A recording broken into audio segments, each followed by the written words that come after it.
Welcome back to the Red Dice Diaries, and in this player tips video I'm going to talk about the importance of note taking during RPGs.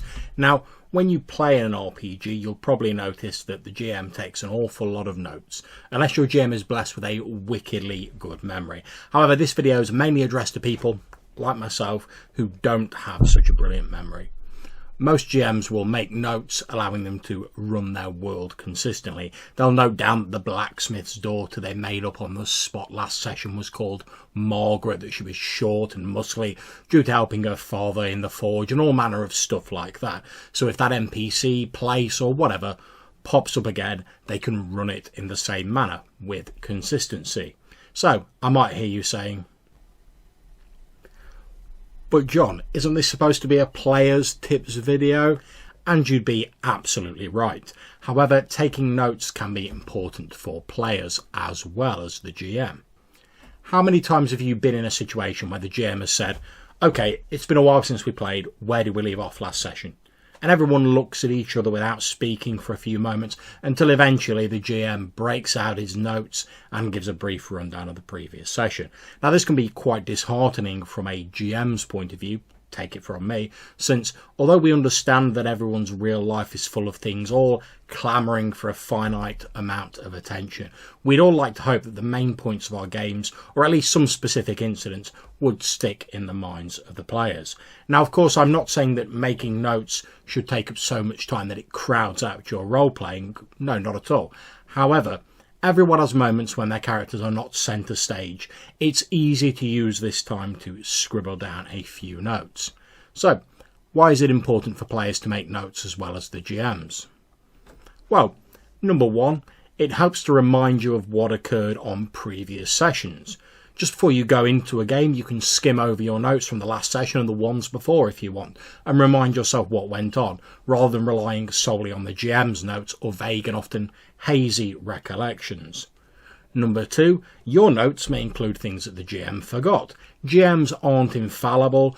Far from it. Occasionally, with the pressure and paperwork that goes with running a game, not to mention that real life stuff we mentioned earlier, they may miss something from their notes. I've had it happen a few times when I've been a player where a GM has forgotten the name of a place or an NPC, and I've been able to gently remind them using my notes. And I don't mean in a smug sort of "I'm better than you" way, because obviously I'm not, but just to help out a GM who, like the players, has things other than RPGs in their life demanding their attention.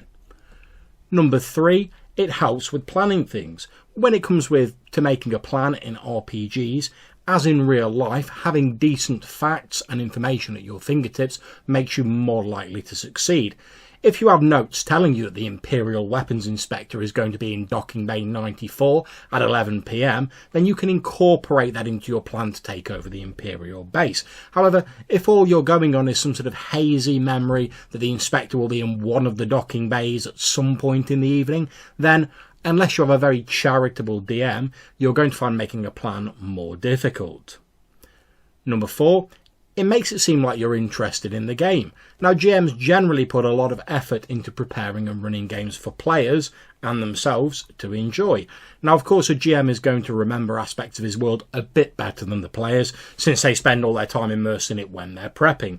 However, it's very disheartening to ask players what happened in a previous session and just to be greeted by a sea of blank faces, or to have to constantly repeat bits of information because people seem almost incapable of remembering it. Making just a few simple notes can prevent this from happening. And finally, number five, why should you make notes? Because, to be honest, it's not that difficult. It's really not. You don't have to write down everything. Just have a piece of paper or a notebook and scribble things down when not directly involved in a scene. Here's the one I used for my last D&D session. I mean, these are GM notes. They're a bit more detailed than yours might have to be. But I've got all manner of stuff in here. I've got down one of the halfling NPCs they met, his name. I've got down a number of villagers that I detailed. I've tracked hit points on here. Loads of stuff that was all very useful to me during a session, and that now, as I'm planning for next week's session, I can look over and refresh my memory. Hell, it's even easier if you're playing online. You can go for the manual option, of course you can. or just have a notepad window or whatever your text editor of choice is open and just jot things down in it during a game, making sure your mic's on mute, of course. This is something I do a lot when playing in online games, and it really does help me out to no end. So there you are, players. Don't leave all the note-taking to your GM. Take some of that responsibility into your own hands. It'll help you remember things. It'll aid you with planning during a session. Prevent those awkward moments when someone's mind goes blank. And it will also make your GM feel like you are interested in the game. So I hope if you've enjoyed this video, you'll consider clicking on the red dice up there in the corner to subscribe to our channel. You can catch up with us on all the normal social media, Facebook, Google+, Twitter, etc. And I'll put links to that down below. If you have any comments, as always, hit me up in the Google+ links or the comments box down below. I really do enjoy reading what you write. Until I see you next time, take care and happy gaming.